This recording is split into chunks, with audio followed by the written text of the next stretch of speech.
Hello जी, नमस्कार, सत श्री अकाल, सलाम। कैसे हैं आप सब लोग? एंड और ज्यादा लोगों को अपने साथ जोड़िए, मजा आएगा। राइट, डिस्कस करने वाले हैं आज हम सेल मेम्ब्रेन के मॉडल्स। राइट, अलग अलग मॉडल्स जो प्रपोज किए गए हैं, Robertson model, Danielli and Davson model and then Singer and Nicolson model, जिसमें हम अलग अलग क्वेश्चंस भी डिस्कस करेंगे पिछले सालों में जो अलग अलग कॉम्पिटिटिव एग्जाम्स में पूछे गए हैं।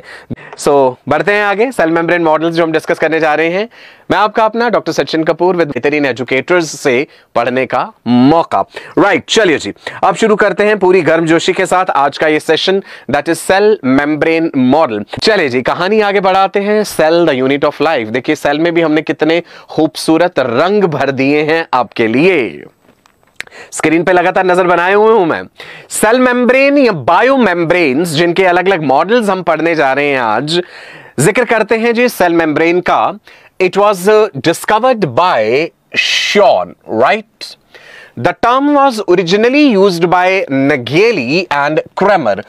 ये जो वैज्ञानिकों के नाम आ रहे हैं जी, जहां जहां वो आपको याद रखने हैं।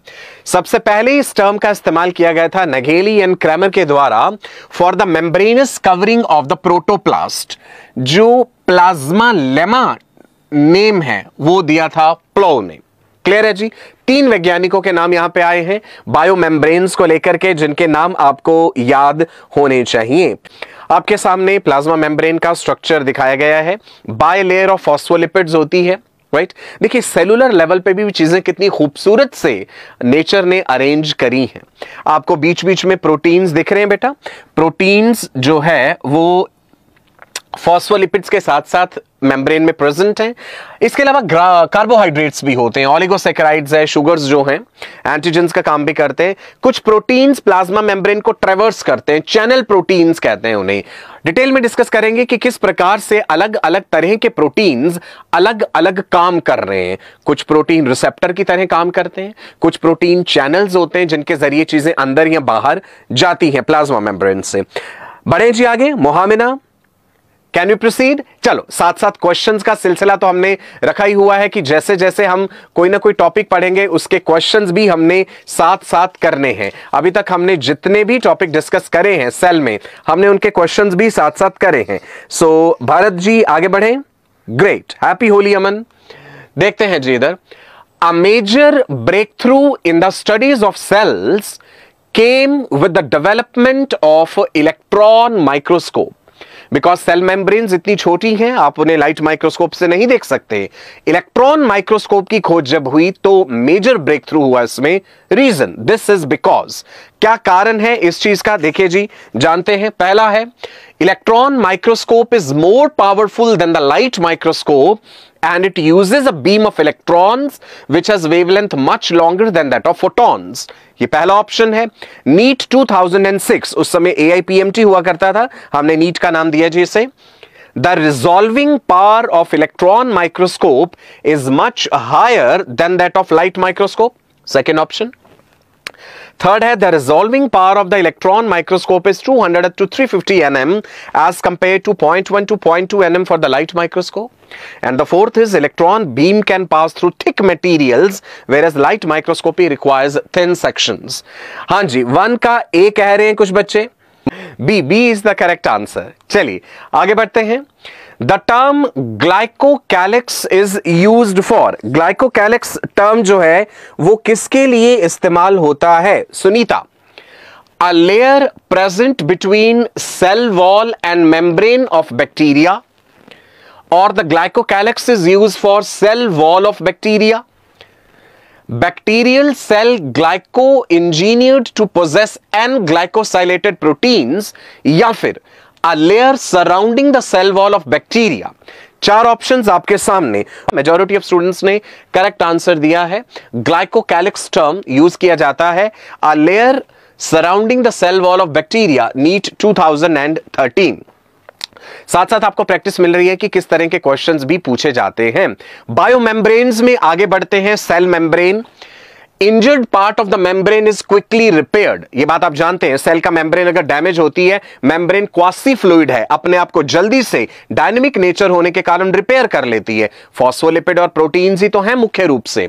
बायो मेम्ब्रेन्स का एवरेज थिकनेस 75 एंगस्ट्रॉम्स है, ये ध्यान रखना है। जो बायो मेम्ब्रेन्स हैं they are permeable for solutes but they are semi permeable for water. Membrane permeability पे भी एक डिटेल्ड हम डिस्कशन करेंगे।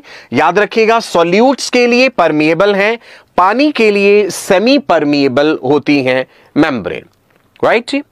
बायो मेम्ब्रेन्स का कॉम्पोजिशन अगर हम ब्रॉडली देखें तो क्या क्या चीजें हैं? लिपिड्स हैं, प्रोटीन्स हैं, ओलिगोसैकेराइड्स भी हैं, शुगर, पानी भी है। इसके अलावा मुख्य रूप से लिपिड्स हैं, then there is protein and there is oligosaccharide. Mark कर देते हैं जी, लिपिड्स, प्रोटीन्स, ओलिगोसैकेराइड्स। जैसे अगर हम आरबीसी का जिक्र भी करें, सो आरबीसी के सरफेस पे जो एंटीजेंस होते हैं दे आर ग्लाइकोप्रोटीन्स। जब आप ग्लाइको वर्ड यूज करते हैं ना तो वो शुगर को रेफर करता है, ग्लाइको। लिपिड्स हैं फॉस्फोलिपिड्स, सबसे इंपॉर्टेंट ये ध्यान रखना है, phospholipids, sterols, glycolipids, sphingolipids. Proteins अलग अलग तरह के हैं, fibrous, globular, structural, carrier proteins, receptor proteins. Sugars में hexose, fucose, hexosamines. Basic composition जो है प्लाज्मा मेम्ब्रेन की, राइट जी युक्ता। चलिए आगे देखते हैं एक और question, NEET 2007, AIPMT 2007, which one of the following is not a component of cell membrane.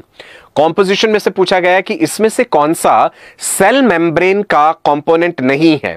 Glycolipids, phospholipids, या फिर कोलेस्ट्रॉल, या फिर प्रोलीन। 3 का आंसर बी आ रहा है, that is the correct answer. B is proline. Proline is an imino acid, right ji. आपने जब अमीनो एसिड्स पढ़े थे उसमें glycine, alanine, valine, leucine, isoleucine, proline, याद है आपको, राइट। सो अमीनो एसिड्स में हमने पढ़ा था it is actually imino acid, IMINO। चलो नेक्स्ट बढ़े आगे। ग्रेट, क्वेश्चंस करते रहेंगे, साथ साथ एनर्जी बनी रहेगी आप में। An elaborate network of filamentous proteinaceous structures present in the cytoplasm which helps in the maintenance of cell shape, जो सेल की शेप को मेंटेन करने में मदद करता है। What is that called? Is it thylakoid? Is it endoplasmic reticulum?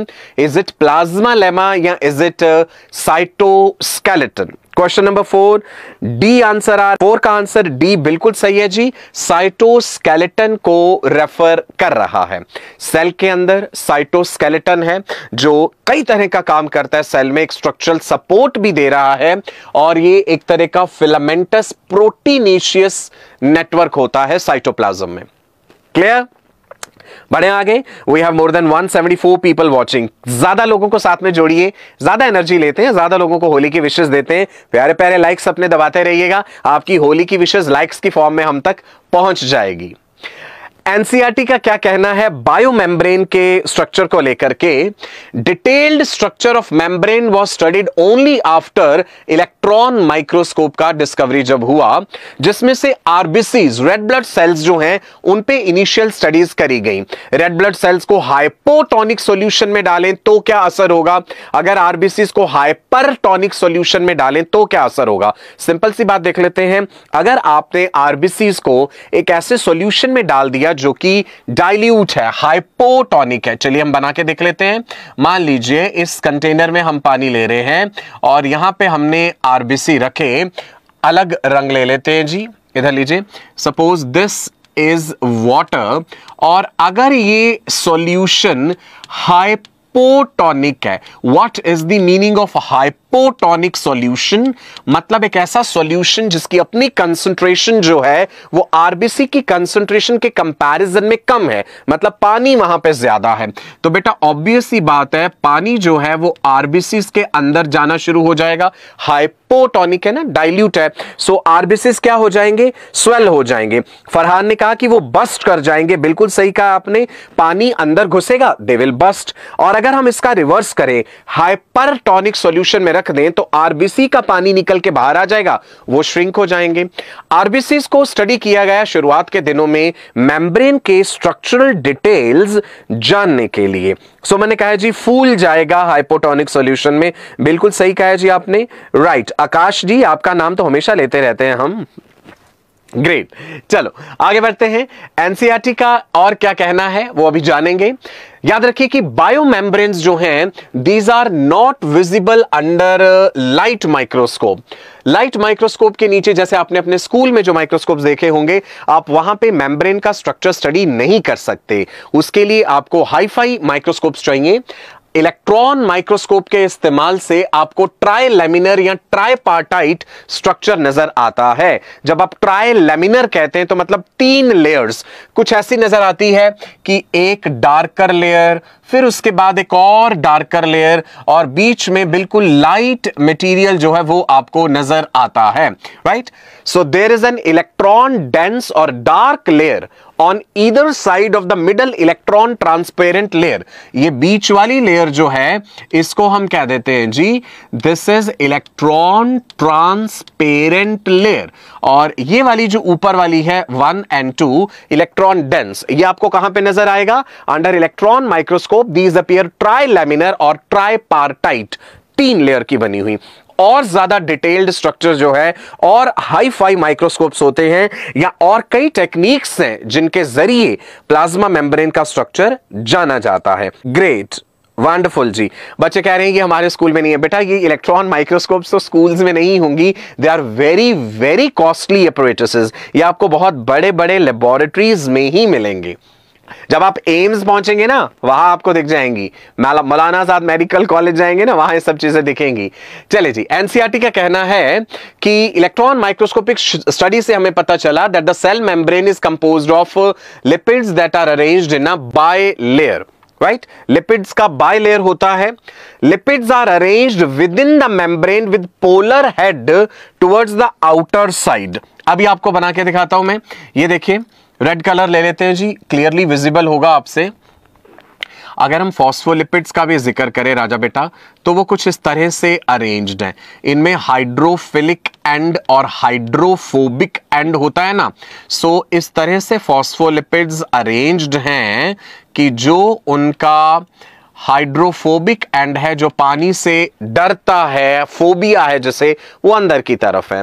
So lipids are arranged with in the membrane with polar head towards the outer side. So you can see this is the head region towards the outer side, and this is what?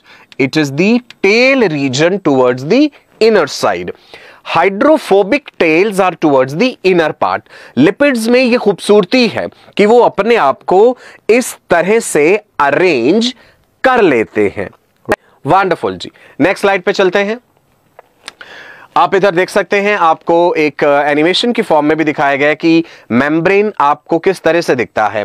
ये आपको जब ऊपर से superficial view लेंगे, और ये आपने cross sectional view लिया है जिसमें आपको फॉस्फोलिपिड्स का हेड एंड टेल नजर आएगा। ये कैरियर प्रोटीन है जिसके थ्रू चीजें जो है ट्रेवर्स कर सकती हैं, अंदर से बाहर, बाहर से अंदर जा सकती हैं। प्लाज्मा मेम्ब्रेन को परमिएबल होना जरूरी होगा।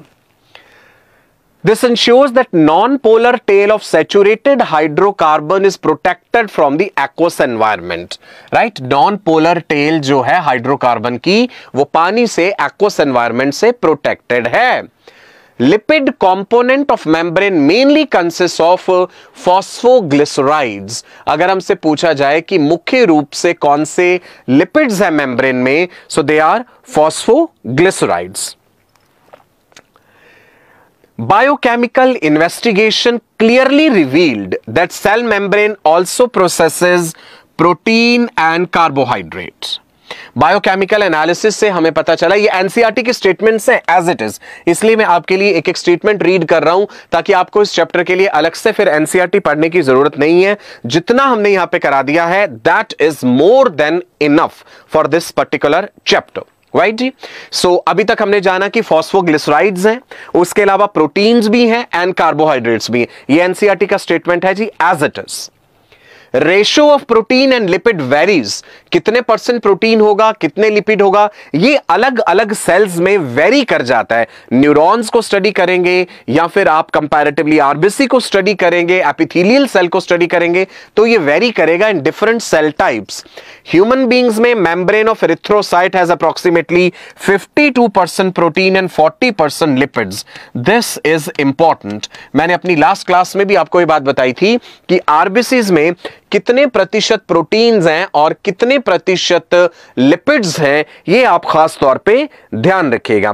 फरहान कह रहे हैं कि कार्बोहाइड्रेट का क्या फंक्शन है यहां पे। फरहान बेटा देखिए, बहुत से कार्बोहाइड्रेट मॉलिक्यूल्स जो है वो यहां पे एक तरह से प्रोटीन के साथ जुड़ करके एंटीजन का काम भी करते हैं, रिकॉग्निशन मार्कर की तरह काम भी करते हैं। राइट तुषार, आगे बढ़ते हैं ji. Depending on the ease of extraction, कितनी आसानी से मेम्ब्रेन के प्रोटीन्स को अलग किया जा सकता है, इसी आधार पर हम कह देते हैं कि प्रोटीन्स जो है वो इंटीग्रल हैं या पेरिफेरल हैं। अभी डिटेल में डिस्कस करेंगे integral proteins, peripheral, extrinsic, intrinsic proteins. जो पेरिफेरल प्रोटीन्स होते हैं they lie on the surface of the membrane, और इंटीग्रल प्रोटीन्स जो हैं दे आर पार्शियली और totally buried in the membrane. जो मेम्ब्रेन में पूरी तरह से धंसे हुए हैं या इनकम्प्लीटली धंसे हुए हैं, they are what are called as the integral proteins, और जो बाहर की तरफ है सुपरफिशियली हैं they are called as the peripheral proteins. अब आप यहां पे देख लीजिए, जैसे ये एक्वापोरिन है। एक्वापोरिन क्या करते हैं, पानी की एंट्री को अलाउ करेंगे, एक्वापोरिन्स पानी के लिए हैं। सो ये एक तरह से इंटीग्रल प्रोटीन है, आप देख सकते हैं पानी का movement. So this is an integral protein aquaporin. Right, समझ आई बात जी इतनी? कैसा लगा है आपको पीछे एनिमेशन जो चल रहा है, समझ आ गई आपको बात? राइट मेरे बच्चे, ग्रेट। आगे बढ़ते हैं जी। मेम्ब्रेन के मॉडल्स जो हमने डिस्कस करने हैं, will be discussing lamellar model. Lamella refers to what? Lamella is referring to layer. Initially शुरुआत में जो मॉडल प्रपोज किए गए डैनियल एंड डेवसन के द्वारा या रॉबर्टसन के द्वारा, they are called as lamellar models. So will be discussing Daniel and Davson model and Robertson के द्वारा दिया गया model. Then will discuss mosaic model also, जिसमें फ्लूइड मोज़ैक मॉडल। बताइए मुझे जल्दी से, फ्लूइड मोज़ैक मॉडल किसने दिया है? हाँ जी, फ्लूइड मोज़ैक मॉडल बताओ मुझे जल्दी से। फ्लूइड मोज़ैक मॉडल, देखते हैं सबसे पहले जवाब कौन देता है। हाँ बेटा, लैमेला वर्ड जहां भी आता है that is referring to layer. Aliya, Singer and Nicolson, Akash ने कहा है। आकाश समंता, बिल्कुल करेक्ट जी, आपने सही कहा है, सिंगर एंड निकलसन का दिया हुआ मॉडल है। समझ आ रहा है ये सब? सेल बायोलॉजी पसंद है आपको? नाइस। चलो, सो 3 मॉडल डिस्कस करूंगा आपके साथ। डैनियल एंड डेवसन ने जो प्रपोज करा कि मेम्ब्रेन देखने में कैसी लगती है ना। रॉबर्टसन ने डैनियल डेवसन के मॉडल को थोड़ा सा मॉडिफाई करके बताया, और फिर जो करंटली हम फॉलो करते हैं फ्लूइड मोज़ैक मॉडल, वो भी हम डिस्कस करेंगे। यहां पे आप फॉस्फोलिपिड की बाइलेयर देख सकते हैं। ओके, चलो आगे बढ़ते हैं। इधर देखिए, डैनियल एंड डेवसन का मॉडल और यहां पे रॉबर्टसन का मॉडल। तो पहले जो हम डिस्कस कर रहे हैं लैमेलर मॉडल, जिनको सैंडविच मॉडल भी कहते हैं। अब ये सैंडविच वर्ड क्यों यूज किया गया है कि लिपिड बाय लेयर, ये पीले रंग से लिपिड दिखाए गए हैं। सैंडविच में क्या कहा उन्होंने कि lipid bilayer is sandwiched between the proteins, so protein are forming distinct layers. ये सैंडविच मॉडल है, डैनियल एंड डेवसन के द्वारा दिया गया, 1935 की बात है। राइट, और रॉबर्टसन ने क्या मॉडिफिकेशन किया है इसमें? उन्होंने कहा कि प्रोटीन्स जो है वो कुछ अलग तरह के हैं। इसमें वो डिफरेंस अभी हम देखेंगे। Outer layer of protein extended form में आपको दिख रहे हैं, इनर लेयर ऑफ प्रोटीन, किसी ने कहा अल्फा फॉर्म ऑफ प्रोटीन है, दूसरे ने कहा बीटा फॉर्म ऑफ प्रोटीन है। ये शुरुआत के मॉडल्स हैं। राइट जी, करंटली जो हम फॉलो करते हैं that is the singer and Nicolson model. Anita Yadav ने जैसा कि कहा है। राइट, चलिए ग्रेट। विपिन, बढ़े आगे, देखते हैं ji. Danielli and Davson model, it was proposed by, scientist के नाम याद रखने पड़ेंगे। अभी तक हम शॉन का नाम इसमें पढ़े, नगेली एंड क्रैमर, प्लो का नाम हमने पढ़ा, डैनियल एंड डेवसन का नाम आ चुका है ji. So it was proposed by James Danielli and Hugh Davson in 1935।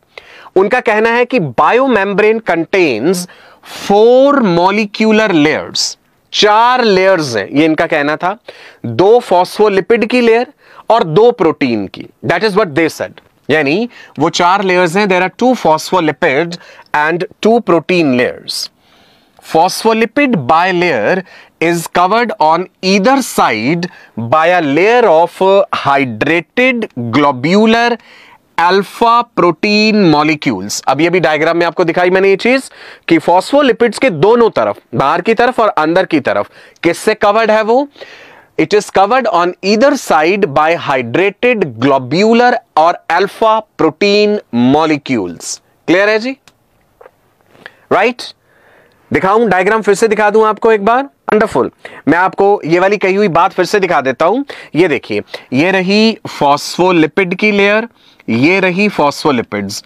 सो उन्होंने कहा था ना कि 4 लेयर्स हैं। डैनियल एंड डेवसन ने कहा कि फॉस्फोलिपिड इनको कवर करती हुई बाहर और अंदर की तरफ प्रोटीन की लेयर होती है। ये फॉस्फोलिपिड लिखा मैंने, आई होप ये ग्रीन कलर आप देख पा रहे होंगे, राइट जी। और ऊपर जो है, जो आपको यहां पे पर्पल कलर में दिख रहा है, that is what is protein. Right? Clear? चलो आगे देखें, नेक्स्ट बढ़ते हैं जी। क्वेश्चन आ गया जी आपके लिए। Peptide synthesis inside a cell takes place in NEET 2011। Question बताइए जी जल्दी से। पेप्टाइड्स का सिंथेसिस, पेप्टाइड्स क्या है? छोटे प्रोटीन्स। क्लू दे देता हूं। Peptide synthesis inside a cell takes place in chloroplast, mitochondria, chromoplast या फिर ribosomes. D is the right answer. Wonderful, that is D. So ribosomes, protein factory भी कहते हैं ना सेल की। नीट 2011 या AIPMT 2011 का क्वेश्चन कह लीजिए। आसान है, सेल बायोलॉजी स्कोरिंग पार्ट है, बहुत मुश्किल क्वेश्चंस नहीं आते हैं। चलो आगे बढ़े। नेक्स्ट, रॉबर्टसन मॉडल क्या है? Daniel and Davson model discuss किया। रॉबर्टसन ने क्या कहा था जी? साइंटिस्ट नाम याद रखिए, David Robertson. He modified Daniel and Davson model. इन्होंने कहा lipid bilayer is covered on the 2 surfaces by beta protein molecules। उन्होंने अल्फा कहा था, इन्होंने बीटा कहा। डिफरेंस इतना रहा यहां पे। और इन्होंने दिया है ये कंसेप्ट यूनिट मेम्ब्रेन का। जब कभी यूनिट मेम्ब्रेन टर्म आती है ना, तो ध्यान रखना रॉबर्टसन का नाम आप याद रखिएगा। Unit membrane concept was given by Robertson, David Robertson. Great. चलो नेक्स्ट, ये खूबसूरत सा डायग्राम देखिए, होली के रंगों की तरह ये खुद भी कितना रंगीन लग रहा है। Fluid mosaic model of the plasma membrane, NCERT में से एज इट इज डायग्राम लिया गया है। ध्यान रखना, इसमें जहां जहां भी लेबलिंग है वो आपको पता होनी चाहिए। शुगर किसको लेबल करा है एनसीईआरटी ने, प्रोटीन किसको लेबल करा है। अगर मैं इन चीजों को ABCD या XYZ लिख दूं तो आपसे ये एक्सपेक्टेड है कि ये लेबलिंग आपको पता होनी चाहिए। ये इंटीग्रल प्रोटीन है, यहां पे ऑलरेडी रेड कलर है, तो मैं इसके लिए यहां पे ग्रीन कलर से हाईलाइट कर देता हूं इस चीज को। सो जहां जहां ये लेबलिंग है राजा बेटा, sugar, protein, integral protein, lipid bilayer, ये आपको पता होनी चाहिए। राइट? चलो फ्लूइड मोज़ैक मॉडल की डिटेल्स डिस्कस करते हैं। सिंगर एंड निकल्सन, साइंटिस्ट का नाम याद रखेंगे जी, 1972 की बात है। इट्स एन इंप्रूव्ड मॉडल, पहले वाले मॉडल से बेहतर है, of the structure of cell membrane, and this is the widely accepted model. हमसे क्वेश्चन ये भी पूछ सकते हैं that which is the most widely accepted model of the plasma membrane. It is fluid mosaic model proposed by Singer and Nicholson. इनका कहना है कि क्वासी फ्लूइड नेचर है मेम्ब्रेन्स का। द लिपिड का क्वासी फ्लूइड नेचर जो है, it enables lateral movement of the proteins within the overall bilayer. This ability to move within the membrane is measured as its fluidity. Membranes quasi fluid है, ये solid नहीं है. Membrane का nature fluid है, ये कैसे पता चलता है? The fluid nature of the membrane is also important from the point of view of functions. Cell क्या क्या फंक्शंस परफॉर्म कर रहा है, सेल का ग्रोथ हो रहा है, फॉर्मेशन ऑफ इंटरसेलुलर जंक्शंस, दो सेल्स के बीच में जंक्शंस हैं, तो मेम्ब्रेन में अगर फ्लूइडिटी है तभी तो वो कनेक्शन बना पाती है. राइट जी. सिक्रीशन, चीजें सिक्रीट होती हैं, एक्सोसाइटोसिस, पिनोसाइटोसिस, फेगोसाइटोसिस, ये सब फिनोमिना तभी पॉसिबल है. एंडोसाइटोसिस, देन सेल डिवीजन, एक सेल जब डिवाइड करता है. सो इससे हमें पता चलता है कि मेम्ब्रेन का नेचर जो है फ्लूइड है. कुछ ग्रेट जी. चलो आगे बढ़े, नेक्स्ट देखते हैं. जो इंटीग्रल प्रोटीन और एक्सट्रिंसिक प्रोटीन की बात हम कर रहे थे, सो इस मॉडल का ये कहना है that membrane does not have uniform disposition of lipid and proteins. ऐसा नहीं कि सभी एक तरह से यूनिफॉर्मली डिस्ट्रीब्यूटेड है, नहीं. Proteins occur at places in the lipid bilayer. Proteins बीच बीच में अलग अलग जगहों पे लोकेटेड हैं. इसीलिए आप में से थोड़ी देर पहले किसी ने बताया था ना, प्रोटीन के जो आइसबर्ग हैं, they are floating in a sea of lipids. Lipids का पूरा एक समंदर है जिसमें ये बर्फ के टुकड़ों की तरह तैर रहे हैं, ऐसे समझ लीजिए इसे. सो ये रहे प्रोटीन्स जिनका हम जिक्र कर रहे थे. इंटीग्रल प्रोटीन जो पूरे के पूरे धंसे हैं या पार्शियली धंसे हैं, और पेरिफेरल मेम्ब्रेन प्रोटीन्स जो कि पेरिफेरी की तरफ हैं. राइट. सो वही लिखा है, the integral proteins are called intrinsic proteins. Right, जो अंदर वाले हैं, internal proteins. The external proteins are called extrinsic और पेरिफेरल प्रोटीन्स. ये दो नाम याद रखिएगा, internal, external, intrinsic, extrinsic, integral, peripheral. एक ही बात है, फिर से रिपीट कर रहा हूं. Internal, intrinsic, integral, external, extrinsic, peripheral. Alternate नाम याद हो गए साथ साथ? क्लियर है जी? ग्रेट. चलिए आगे बढ़े. Next, integral proteins they account for 70% of the total membrane proteins. एक मेम्ब्रेन में जितने प्रोटीन्स हैं उसका मेजर पार्ट इंटीग्रल प्रोटीन्स होते हैं.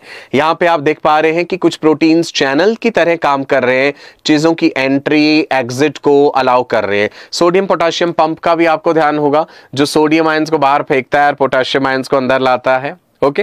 नाउ ये जो इंटीग्रल प्रोटीन्स हैं बेटा, they can not be extracted from the membrane without disrupting it.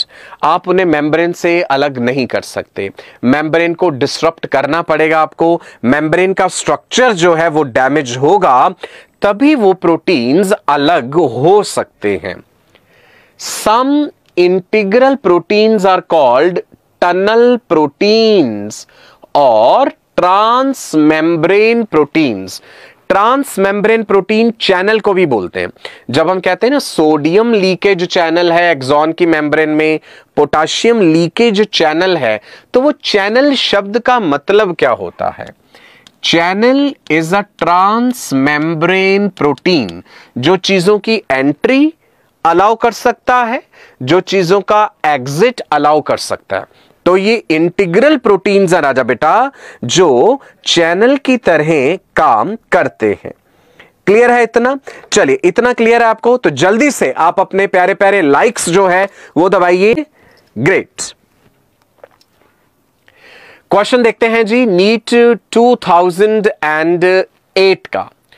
Keeping in view the fluid mosaic model for the structure of cell membrane, which of the following is correct with respect to the movement of lipids and proteins from one lipid monolayer to the other, that is described as flip-flop movement. फिर से पढ़ देता हूं. Which of the following is correct with respect to the movement of lipids and proteins from one lipid monolayer to the other? Option A, proteins can flip-flop, lipids cannot. Neither lipids nor proteins can flip-flop. Both lipids and proteins can flip-flop. Option 4, while the lipids can rarely flip-flop, proteins can not. बताइए जल्दी से। Question number 6 screen पे आपके सामने। D is the correct answer आया हुआ है पहले नीच में, दोबारा भी आ सकता है जी, सो आप ध्यान रखिएगा ये फ्लिप फ्लॉप मूवमेंट का। एक और क्वेश्चन इसी से मिलता जुलता आगे देखते हैं, 2005 का है।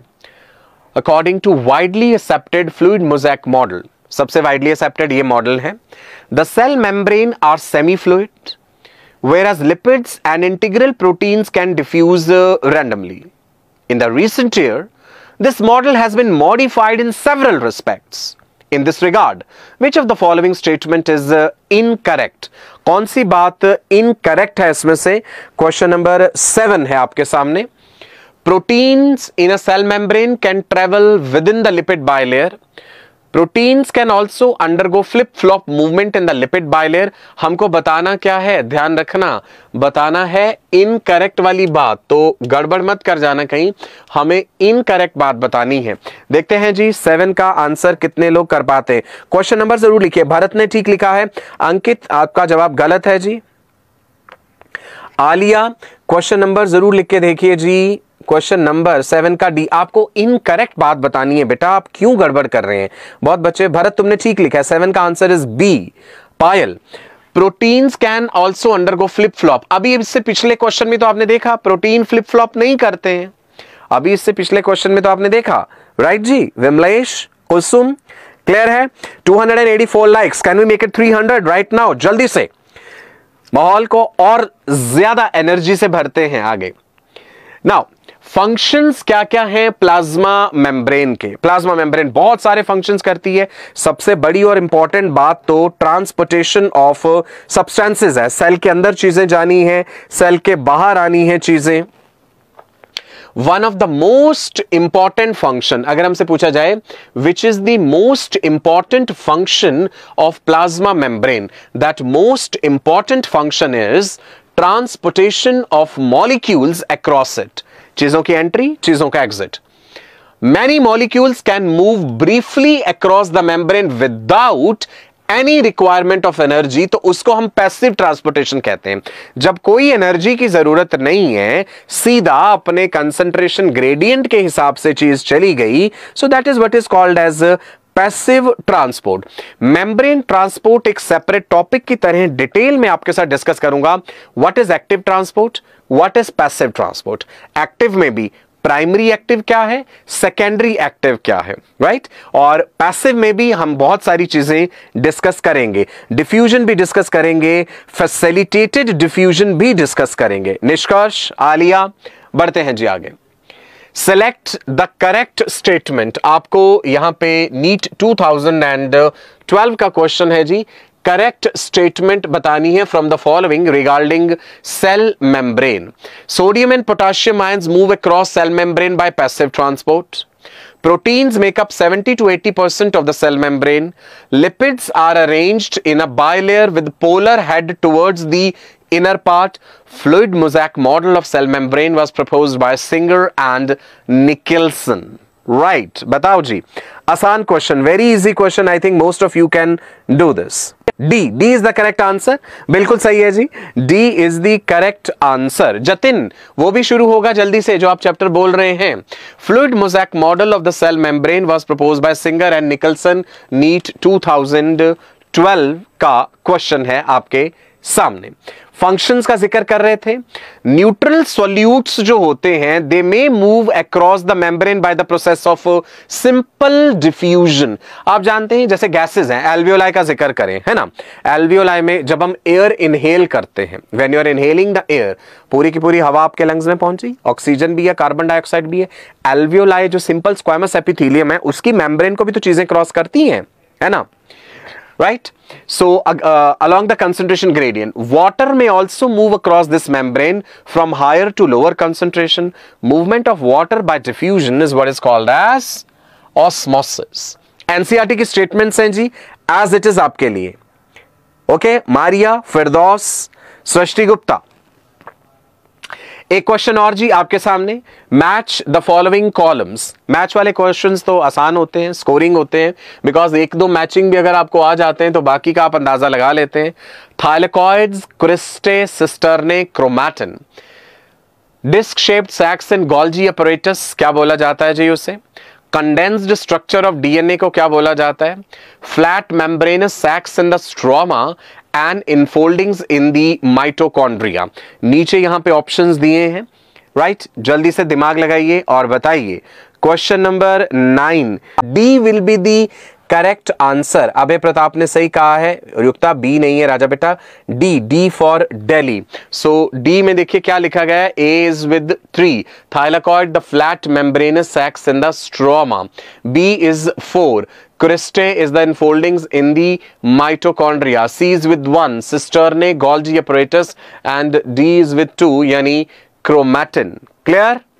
राइट, चलो आगे बढ़ सकते हैं। मधु, कुलसुम, नेक्स्ट देखते हैं जी, फंक्शंस ऑफ प्लाज्मा मेम्ब्रेन। अब आप नीचे ये बड़ी ब्यूटीफुल सी एनिमेशन देखिए, यहां पे ये इंसान क्या कर रहा है, कुछ गेंद इधर फेंक रहा है और कुछ गेंद उधर फेंक रहा है। ये बेसिकली क्या दिखाया गया, सोडियम पोटेशियम पंप। आपको याद है मेम्ब्रेन में सोडियम पोटेशियम पंप होता है और वो क्या करता है, it throws 3 sodium ions out. ये 3 गेंद इसने इधर फेंक दिए और 2 पोटेशियम आयन साइटोसोल की तरफ ले गया। So sodium potassium pump ATP भी इस्तेमाल कर रहा है। It throws 3 sodium ions out and brings 2 potassium ions in, right? सृष्टि, वेदव्यास, शाहजहां, श्रवण जी, आपने आचार्य का दर्जा देकर के ही रहना है मुझे। Okay, so energy dependent process हो गया ना, जहां पे एटीपी इस्तेमाल हुआ तो प्राइमरी एक्टिव ट्रांसपोर्टेशन है, सोडियम पोटेशियम पंप कर रहा है। The polar molecules cannot pass through the non-polar lipid bilayer. They require a carrier protein of the membrane to facilitate their transport. कुछ आयंस या मॉलिक्यूल्स जो है वैसे ट्रांसपोर्ट होते हैं क्रॉस द मेम्ब्रेन, उनके कंसंट्रेशन ग्रेडियंट के हिसाब से, राइट, लोअर टू हायर भी जाते हैं और वो एनर्जी डिपेंडेंट प्रोसेस हो जाता है। जब लोअर टू हायर हो, मान लीजिए एक तरफ चीज कम है, अपने कम से वो अपने ज्यादा की तरफ जा रही है, तो अगेंस्ट द कंसंट्रेशन ग्रेडियंट हो गया ना। हितेश, क्लियर है जी? वेदव्यास, हरनीत, जिफ्रा। चल एक और क्वेश्चन है ji, a major site for the synthesis of lipids is symplast, nucleoplasm, rough endoplasmic reticulum, smooth endoplasmic reticulum. NEET 2013 lipids के सिंथेसिस का मेजर साइट बताइए। ई आंसर आ चुका है। आकाश बिल्कुल सही जवाब है जी, ज्यादा टाइम नहीं लगाते, फटाफट करते हैं। Smooth endoplasmic reticulum, that is the correct answer. Question number 11, important site for formation of glycoproteins and glycolipids. NEET 2011 vacuole, Golgi apparatus, plastid या फिर लाइसोसोम। बी कह रहे हैं बहुत सारे बच्चे क्वेश्चन नंबर 11 का, Golgi apparatus, that is the correct answer. Golgi apparatus. Question number 12. Which one of the following is not considered as a part of endomembrane system? NEET 2011. Endomembrane system का हिस्सा नहीं है. Is it Golgi? Is it peroxisome? Is it vacuole? Is it lysosome? Question number 12. Answer देते समय question का number जरूर लिखिएगा बेटा। ग्रेट, जिन्होंने लाइक नहीं करा है लेक्चर अभी तक, जल्दी से प्यारा सा लाइक दबा दीजिए अपना। क्या आंसर दे रहे हैं जी? क्वेश्चन नंबर साथ में लिखिए, 11 का, क्वेश्चन नंबर 12 का बी, पेरोक्सिसोम, करेक्ट। दीपक, आर्यन करेक्ट है जी आपका, peroxisomes. Question 13, select the wrong statement from the following. 2007 का क्वेश्चन, गलत बात आपको सिलेक्ट करनी है इन स्टेटमेंट्स में से। क्वेश्चन नंबर 13 स्क्रीन पे आपके सामने है। स्टेटमेंट्स हैं, both chloroplast and mitochondria have an internal compartment, the thylakoid space, bounded by thylakoid membrane. Both chloroplast and mitochondria contain DNA. ये तो आसान बात है, पता है आपको। Chloroplast are generally much larger than mitochondria. Chloroplast and mitochondria contain an inner and an outer membrane. Which of the statement is wrong? Wrong बात बतानी है। आकाश ने 13 का A कहा है, सही कहा है। माइटोकॉन्ड्रिया में थोड़ा ना कोई थाइलाकॉइड मेम्ब्रेन होता है। 13 is A. Correct answer. 13 is A. Let's go to question 14. Which of the following statement regarding mitochondrial membrane is not correct? कौन सी बात